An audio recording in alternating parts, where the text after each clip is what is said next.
Hi boys and girls, we're going to get started on our math lesson for today.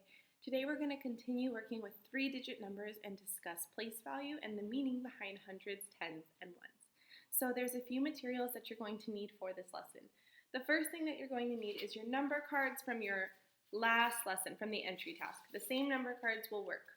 If you misplaced your number cards and you need to make new ones, you want to number them 0 all the way through 9. 0 through 9. You're also going to need, and these are sheets that are really easy to recreate if you don't have a printer or you don't want to print them out. This one is called What's the Largest Number, and it will be attached in the assignment. You're also going to need access to the online base 10 blocks, which I will have linked in the assignment.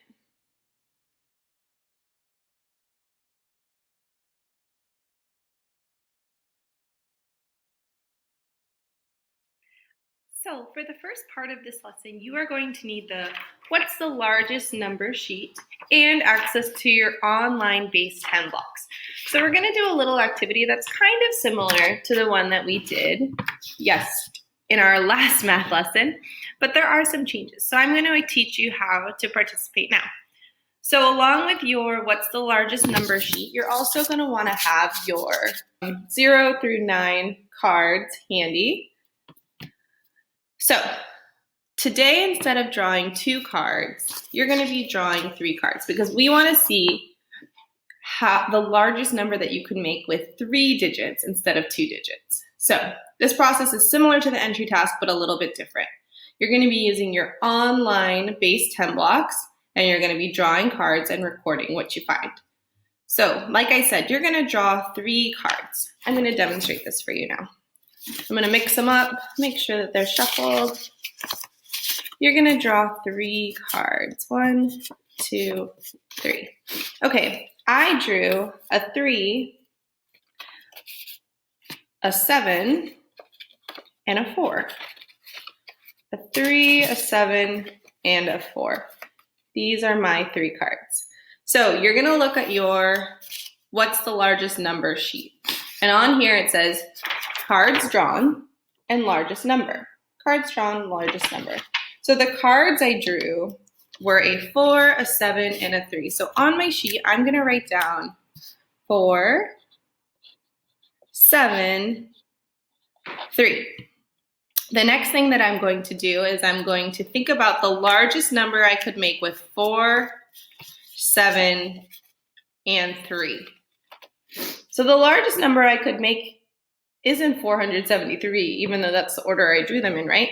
The largest number that I could make would be 743.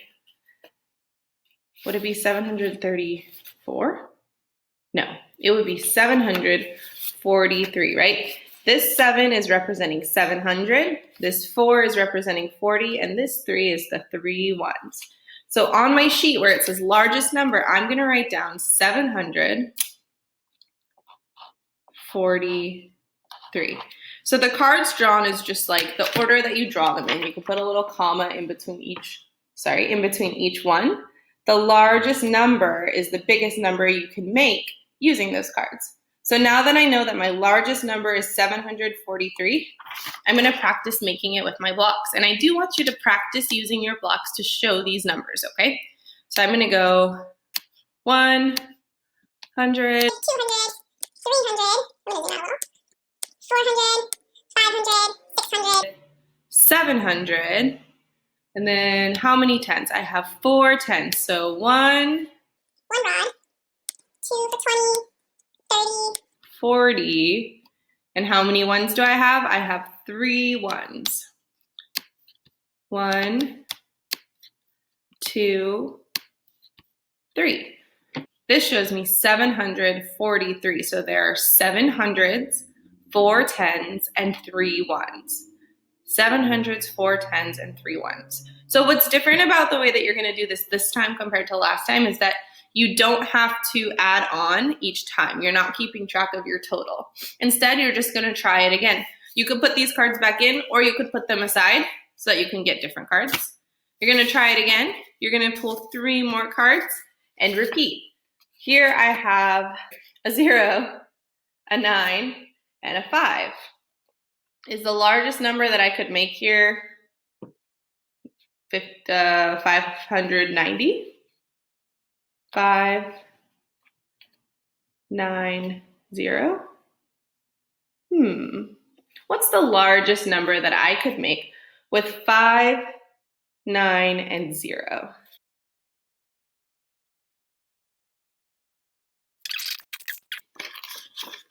Is this the largest number that I could make?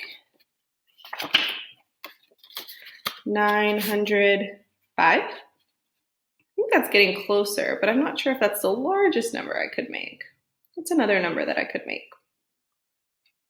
What if I switched these two and made 950? Is that the largest number I could make? I think that it is. So remember, this 9 is representing 9 hundreds, this 5 is 5 tens, and this 0 means that we have 0 ones. So when you're recording it, you would write down the cards drawn and then the largest number you could make. Then you would create it on your board on your screen. You're gonna do this 4 times. You're gonna do this 4 different times. And when you're done, you're gonna move on to the next step, which is on the bottom half of the page. And we're gonna go over that next. All right, so you are going to practice using those online base 10 blocks 1, 2, 3, 4 times.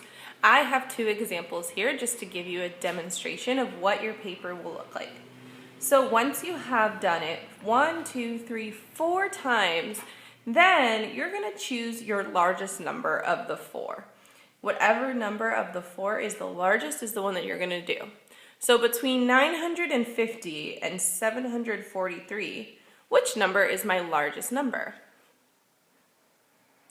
My largest number is 950. So down here on the bottom half of this page, you're gonna write your largest number. So for me, that's 950. Okay, so for this number, you're gonna do some extra steps, just one time for one of the numbers. Right here, it says drawing of base 10 blocks. It's been a little while since we drew base 10 blocks, so I'm gonna review it with you, especially now that we're working with the hundreds column as well.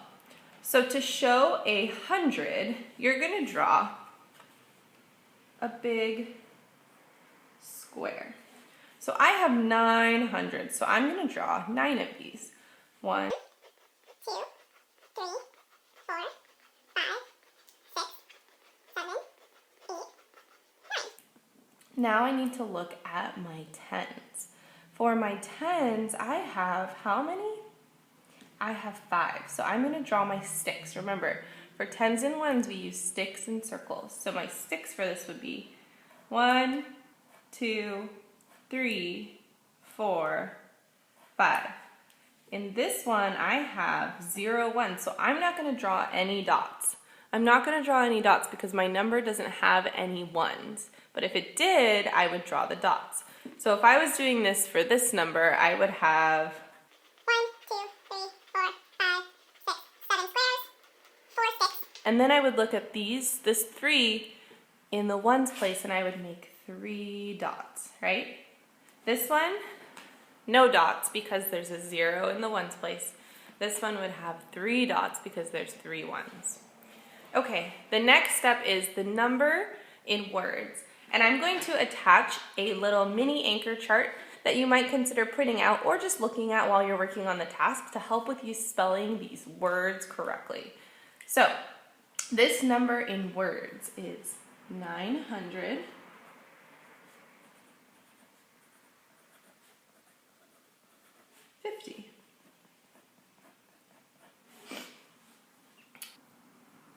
The last part says this number in expanded form.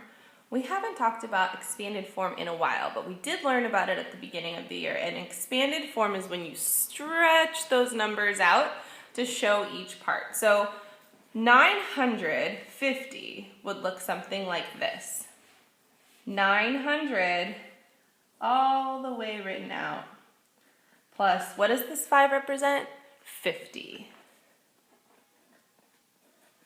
Plus, how many ones do we have? We have 0 1, so we would mark that like this. So expanded form means that you're stretching out the number and breaking it into the three parts: hundreds, tens, and ones. Okay? Hundreds, tens, and ones. So what you're doing on this sheet is you're finding out of your four numbers which one is the biggest. You're writing that number down here. Then you're going to draw the base tens. You're going to write the number with words. And you're going to write the number using expanded form.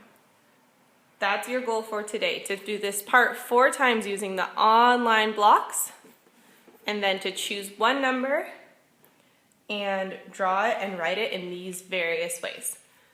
When you are done with this task, this would be a great piece of work to upload to show your teacher that you understand.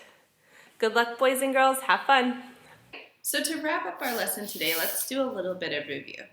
So if I had a 5, a 3, and an 8, what's the largest number that I could make? Think about what the largest number I could make might be. You can say it out loud. You can write it down on a piece of paper. What do you think? And how do you know? Even if you're by yourself, you can practice saying this out loud, or you could also write it down if that's something you like to do to practice. If you have a parent or maybe a little sibling nearby, you could also tell them. How would you know?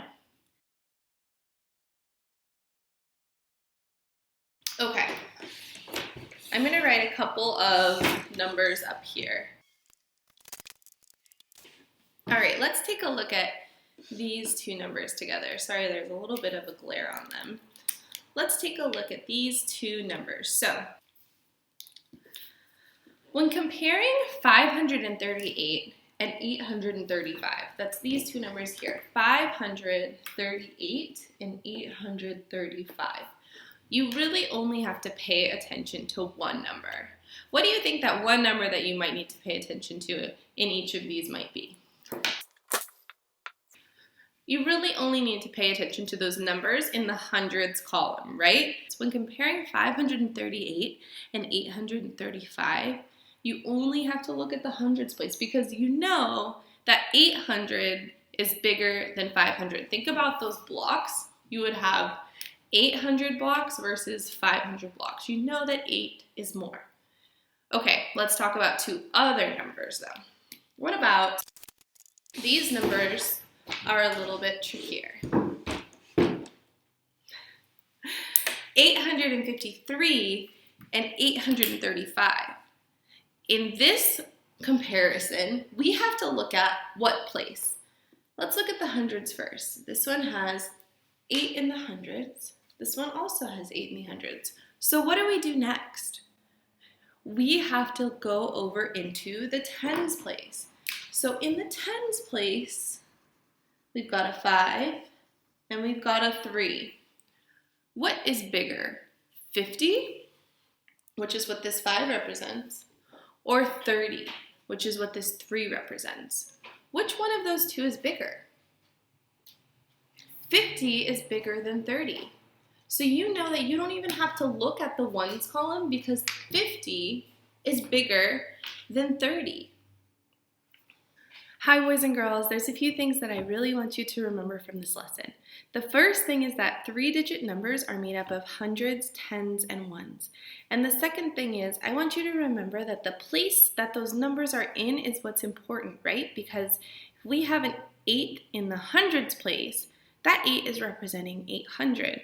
If it was in the tens, it's representing 80. If it was in the ones, it's only representing 8. So I want you to remember that place value matters. Before we wrap up our lesson for today, I just want to review a few different ways that you can represent 3-digit numbers. We talked about this a little bit in the lesson, but I just want to go over it one more time. So, I made this little chart for you. So, if we're looking over here at the number, this number here is 423. And you can see that I've marked this number. The 4 is the hundreds. The 2 is the tens, and the 3 is the ones. So one way that you could represent this number would be by drawing those base 10 blocks. And here you can see I drew the blocks in the same colors as how I marked the numbers over here. So 4 hundreds, 1, 2, 3, 4, 2 tens, 1, 2, and 3 ones. 1, 2, 3. 423. You could also represent the number using words. Down here at the bottom, I wrote the words for these numbers. And again, I'm going to attach a helpful anchor chart that shows the different ways to spell all of the words to help you throughout this lesson. So, number in words would be 423. And the last way, down here at the bottom, the number in expanded form. So in expanded form, we have 400 written all the way out, plus 20 written out, plus 3. 400 plus 20 plus 3 gives us 423. So these are some of the ways that you can represent 3-digit numbers that we're going to be using throughout this unit. All right, boys and girls, that's all for today. I hope you have a great rest of your day, and I can't wait to connect with you again soon. Bye.